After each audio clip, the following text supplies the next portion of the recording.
Let me bring out the director, Michael Horwitz.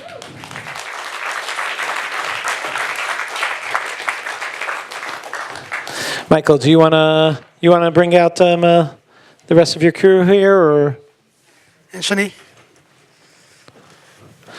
So we have here Danny Boushebel, who plays Abdulla. Hi, everyone. And Shani Atias, who plays Ranit.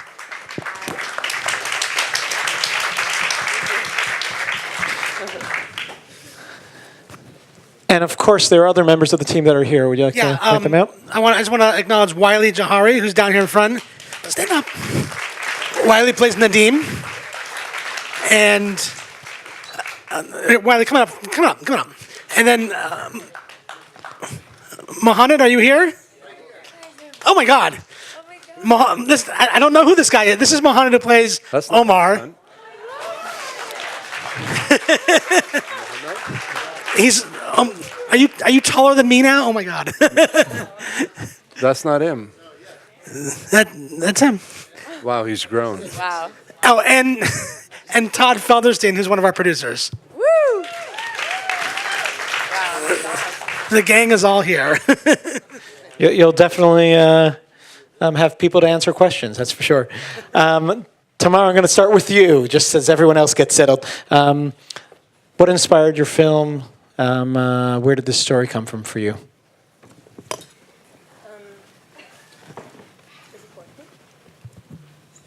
Thank you. Just wanted to start and say thank you for all of you that came and watched the film. It's an honor. I want to start by here. saying yes. it is such a beautiful. I've never seen it on the big screen before, and it is just a beautiful film. Thanks. So the inspiration. This film started as part of a project called Shorts in the Desert. It's sort of a residency. Two producers invites young filmmakers who already made some shorts that got some recognitions in international film festivals or feature films to come and stay in the desert for about a week and be inspired by the landscape. And while I was there, I was writing this story. I was thinking how unique this place is, that holds so many contradictions. For example, it's industrial or industrially fertile, and at the same time it's barren, and has those very big groups of tourists, while the people works in those tourist attractions are usually asylum seekers themselves. And I just wrote this story about a person who comes from nowhere, walking in his 3-part suit in the heat, the desert heat, and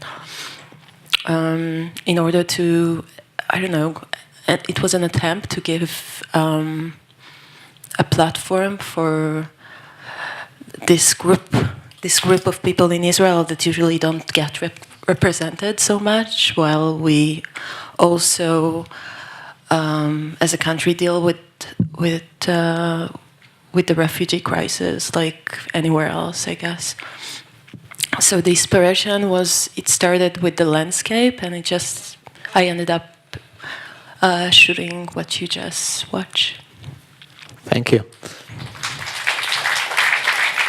Michael, I'm gonna turn to you now. Basically, the same question as far as the inspiration, where it came from, and I'll say that your film is beautiful too. And also, I saw it last night on the big screen. But also, as far as it being an engaging film, especially you really keep us at the edge of our seats throughout the film. Thank you, and thank you to the other Israel Film Festival having us, and it really means a lot to be here. So I'll try to keep it really brief, but basically I grew up with a deep love and appreciation for Israel, for Israeli culture and people and the places and the history and the food and all that, with almost no real exposure to the Arab narrative or the Palestinian stories and whatnot. And as I have been on my own sort of filmmaking journey / personal journey, I've been fortunate to meet people who identify as Palestinian, and just hearing their stories fascinated me. So I've been looking for a long time to come up with a story set in Israel that I wanted to tell, and surrounding myself with other creative collaborators, it came up to do a story that told both sides. What it started out originally is very different from what you see here, but we're very, very thrilled with the way that it turned out. Fabulous. And now I have another question for both of you. I like it when I could ask the same question to two, both very different movies, obviously. But tell us about the casting for both of your films. I'm definitely very interested. I'm insanely lucky because this group here makes me look, and everyone else makes me look really good. We held auditions in Los Angeles, they all showed up, and does anybody want to say anything about our casting process, Danny? Yeah. Well, we showed up, right? He showed up, yeah. We showed up again in New York. And he showed up again in New York, yes. So, I was very adamant that I wanted to. I should say, initially I struggled with whether to do the film in English or to do it in Hebrew and Arabic. There was at one point where I was very close that I was going to do it in English, and then I was convinced otherwise to do it in the native languages, and so I trusted my cast to bring the authentic Hebrew and the authentic Arabic. Danny as well also served as our Arabic cultural consultant to make sure that the dialect was right and that all the details were right. So this movie would not exist without this cast at all. Well, let me hear from each of the cast members maybe a little bit about where they came from and how they approached this film. The Arabic? I'm sorry? How you approach this film, where you're a little bit about you and your part in the film. Okay. Well, I'm originally Greek and Lebanese. I'm not per se Palestinian, but I'm very familiar with the culture, having lived in Kuwait for so many years and having grown up with a lot of Palestinian and Muslim friends, and then eventually Israeli friends outside of Kuwait.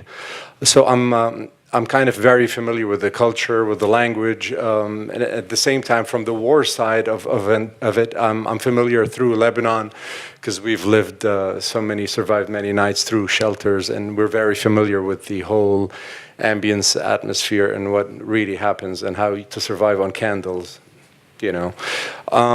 So that's that side of my familiarity with that in terms of the war and that situation.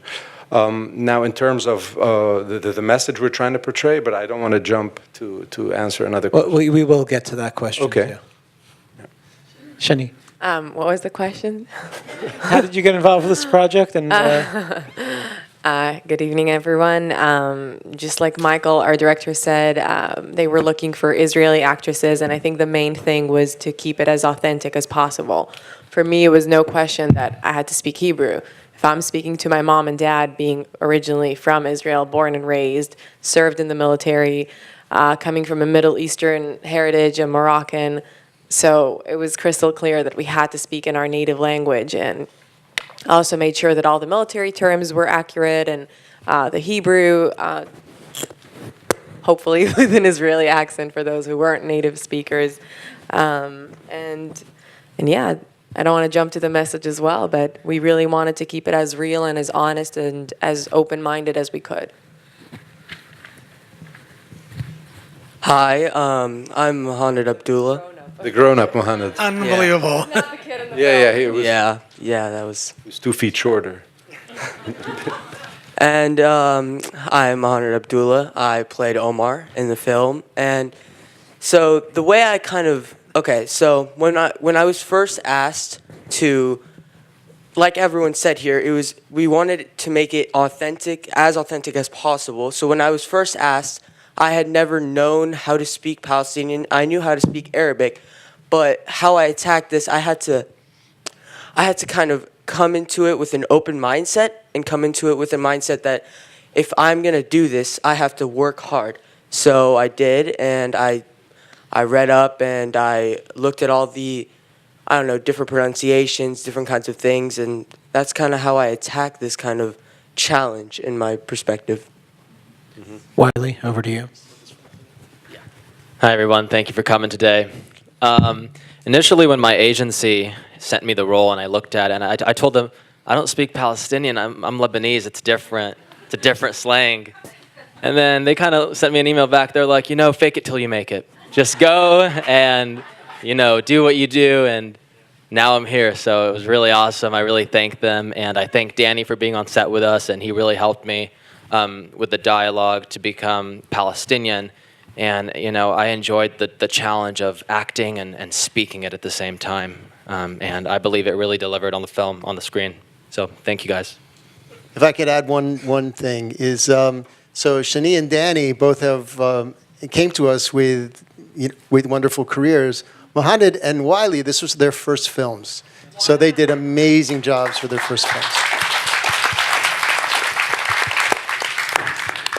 Tamar, we didn't forget about you. Your casting, I'd love to hear.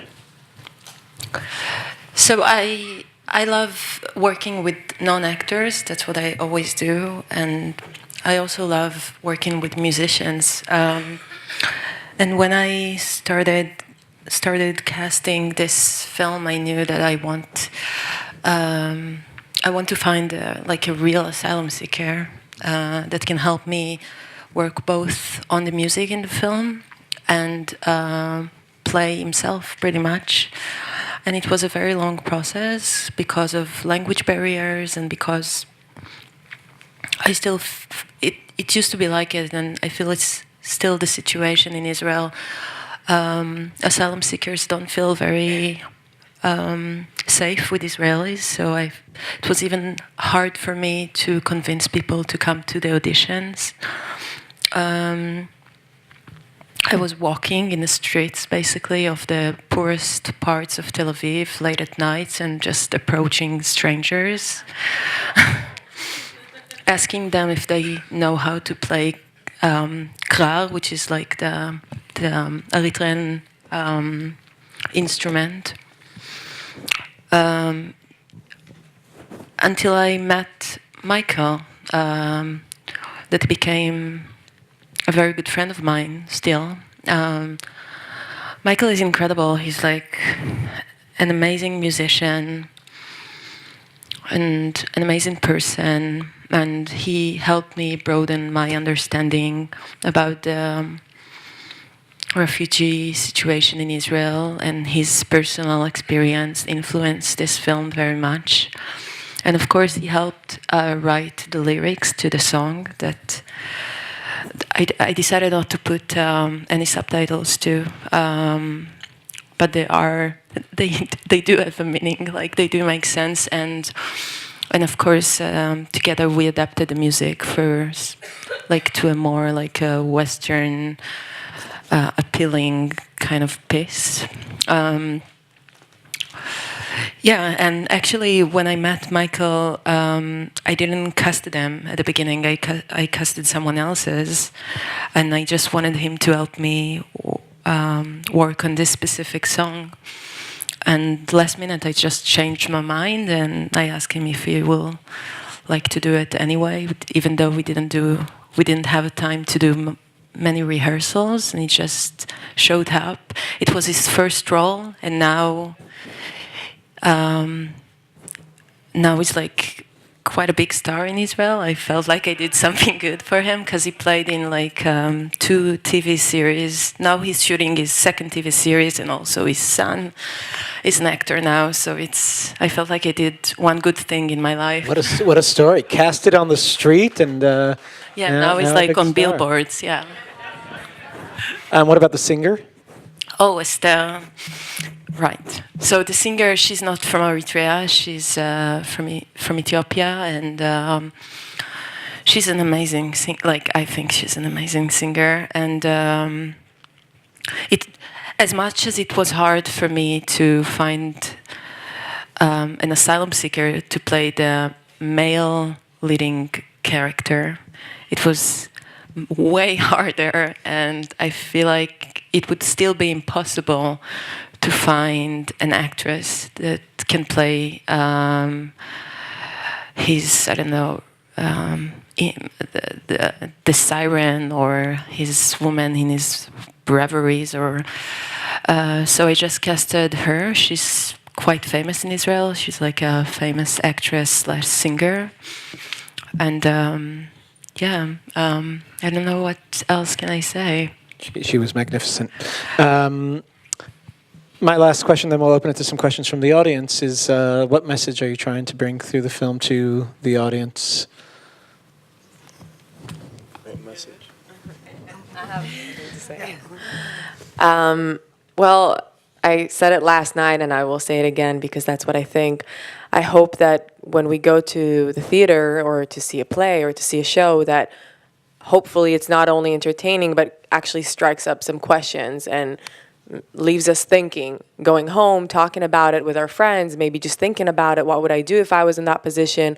Am I prejudiced? Do I sit on the train and look at this Muslim lady next to me prejudiced, or actually saying, good morning, how are you? Do you need help getting on the train? Or really just leaving you with questions and hopefully a need to start a conversation that you wouldn't start before, maybe, whether it's via social media or just down the street, and the messages of hope and peace. So, Yeah, it's we made the film as a dialogue conversation starter, and we really wanted to show both what is possible with social media, but also the danger of it as well. That it can spread, as in the film, it can spread very quickly like a brush fire, and it can get out of control, and you've lost the conversation that you were perhaps intending to do, but within that, it was really important for me to also tell a very human story of people on both sides. For coexistence, yeah. If I could add one other thing, it's also so important to notice that kids do not operate in politics. Youth operate out of instinct, and they operate out of friendliness, and they operate out of love, and that is so important in our story, that at this point they're purely operating out of friendship and curiosity. So it's all about exploration and all about playing. It's not about no one's vindictive at the point. There's a manipulation, but the manipulation comes from a different and older, a much more political and biased place. So it was really interesting, our youth element.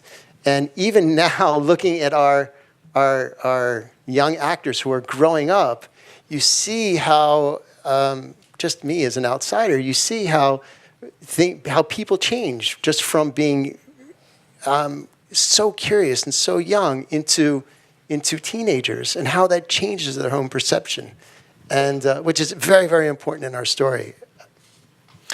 And of course, the war on Facebook and social media is also something that is constant and really changes people's perceptions. It's some could say can affect elections, but bringing that actually and showing how those interactions have complex elements to them too is part of the beauty of the film. Tamar, your message that you want audiences to take back. When I started working on the film, like, for me, everyone can take anything, right, from that. But when I started working on the film, I just wanted to give this group of people, like people who don't feel belong, who needed to escape their home countries, people who lost their homes, basically, and people who don't have an attentive ear in Israel, like just an opportunity just to represent their story not in a specific way, because I didn't want it to be a specific story about an asylum seeker. I wanted it to be something more global, about a person who don't feel belong, and about this need that all beings, at least that's the way I experience, share.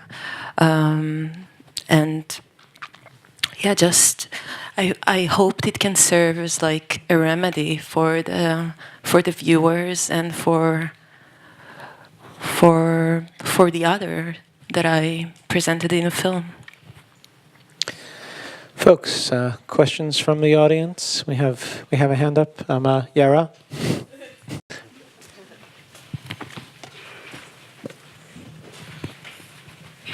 Hi, I'm from the San Diego International Jewish Film Festival, and we showed Color Red to a spectacular acceptance. It was incredible. Thank you. We love you. Thank you.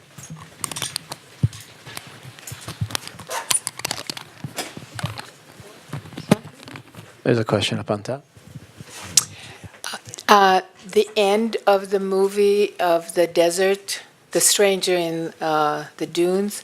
Stranger of the Dunes. It went too fast. There was a history of 10,000. What was the explanation of the movie? The at the end? title, you mean the... It should be 2 seconds longer. Oh, yeah, I'm sorry. I thought I was just a slow reader. Thank you. Should I just say what... We could have them find the spot and pause it, and no. Yeah, it says something like, I can just tell you, there are 40,000 asylum seekers in Israel, more than 90% of them from Sudan and Eritrea, and less than 1% has been recognized by the state of Israel as refugees, meaning that they need to renew their visas every 1 to 3 months, and technically they are not allowed to work. They do, but and I just mentioned that Michael, the lead actor, is an asylum seeker himself, who walked the Sahara Desert and the Sinai Peninsula by foot until he reached Israel, and he's one of the people who didn't get recognized by the state of Israel, or haven't yet. I guess for the producers and the directors and anyone else who wants to answer, what was the hardest part of accomplishing your story, production-wise or gaining access? You can share a little bit about that and how you guys solved those problems. Thank you. And great, beautiful projects, all of you. Todd. It was simple. No. Snap the fingers. Like any independent film, one of the biggest hurdles is obviously financing. This film was financed twice by 2 different crowdfunding campaigns, plus we executive producers and so forth. So that's always your biggest hurdle in the beginning. To Michael's credit, he had very clear vision, and we're in New York, but if you know LA, the majority of it was shot in Los Angeles. And then there was a small team that went to Israel, and the conversation went something like this. Todd, we're going to Israel to do the exteriors. No, we're not. Todd, we're going to Israel. I'm like, okay, Michael, let's make a phone call, and we'll get people in Israel to shoot these scenes that we need. No, I'm going to Israel. Michael, we can't afford to go to Israel. It's okay, I'll put it on my credit cards. So there you go. This is director-producer relationship. The director says, this is what I want, and the producer says, no. And then it works out. So, Michael had a very clear vision, and we made it work. And, we shot over a period of many months, and it wasn't a continuous shoot. So we were able to put some time into the time that we shot our exteriors. And then at the time when we shot our Israeli family was in one weekend. And then there was a little bit more time, and we shot our Palestinian family over a specific weekend. So there was a lot of planning. And then outside of that, it's just like in any business, it's negotiating all the deals and personalities. I don't know if you want to talk about the studio where it was built for our house, the Palestinian house. Sure. It was all shot in a studio, by the way. It was an on location of a specific apartment, so it was all built from scratch. So we want to give credit and thanks to the production team and design that put all that together, and the effects of that bomb. And it was a lot of artwork and hard work was put into creating that. In what kind of space was it? What kind of space was it? Like what kind? How big? Studio. Like, It was a yeah, like it was the whole apartment. The dimensions? The dimension.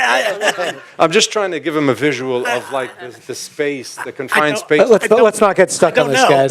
Let's Tamar, could you tell us a little bit about your production? Any kind of production examples that? What were some of your challenges? I feel like it doesn't matter how big your budget is, you never have enough money. I was fortunate enough to secure 3 film funds, like governmental funds in Israel. And yet, you always need more money. And I feel like I was very fortunate to grow up in a family that taught me that you can do a lot with a little money. And that's how I ended making films. Because you all have this feeling of not having enough to complete your projects. And yet somehow you find a way. You find a way to make it work. So.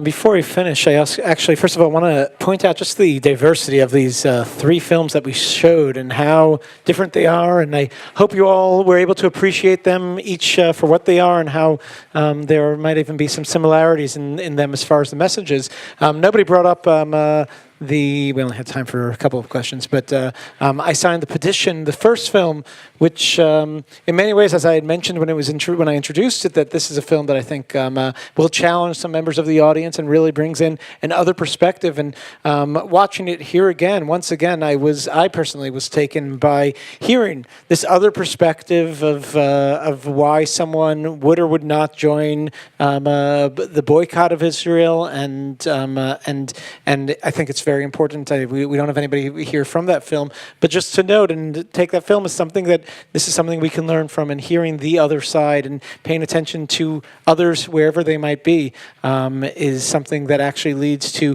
humanizing and better understanding, and that will bring us a better world. Thank you all for everything in these beautiful films. Thank you for being here.